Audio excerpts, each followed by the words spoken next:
I'm pretty sure talking about black on black crime in 2020, it's really nothing new, but to, you know, put it at this particular time in the year, one thing that really made me think about this really hard was a conversation that I had with one of the guys that I play Xbox with on we had around election time. And it was more or less he had more of a, a right wing kind of view to where um, he supported Trump, but not necessarily the racist rhetoric of Trump. But at the same time, you could tell that he had been indoctrined enough to where he was using terms like black on black violence and using that to justify the crime bill, while also simultaneously saying that Joe Biden and Bill Clinton and all these politicians that black people constantly put their faith into, these were the ones that were essentially doctoring those bills. And so thinking about black on black crime, having the background I had to have in political science, also taking a few sociology classes as well, it kind of made me dawn on why are black people still using this as a term to, justify um, their stance with right wing politics, or we just say, conservative politics.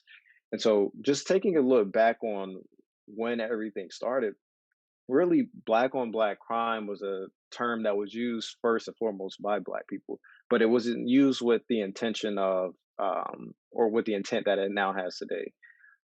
Just looking back at a few article that we'll have attached with the show today, it was actually first brought forth in like the 1970s when you had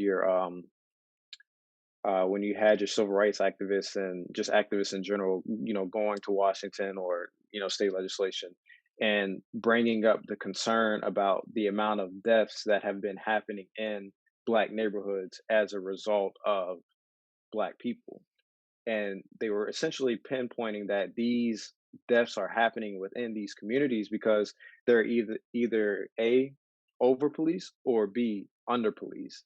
And because of this dysfunction between the two, you see a consistent rise within these deaths that are happening amongst other blacks by blacks.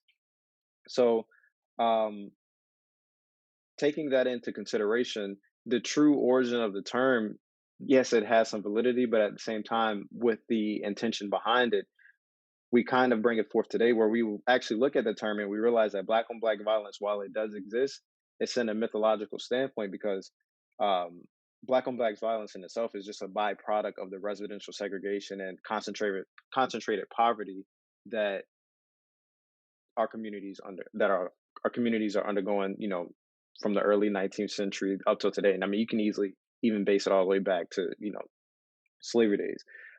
So essentially, when you have what we would call as black on black violence or black on black crime, these black men are only killing each other because they're not killing each other based off the merit of their skin. They're killing each other based off of the body that is in the closest vicinity to theirs. And when you're in a heavily concentrated area full of black people, there are no white people for you to rob. There are no white people in your ghettos. And if there are white people in your ghettos, it's a very, very small percentage. And even then, they're typically moving out to other, white ghettos. Like your black ghetto and your white ghetto, they're two completely different things. And then also in another to kind of tie in the origin as well.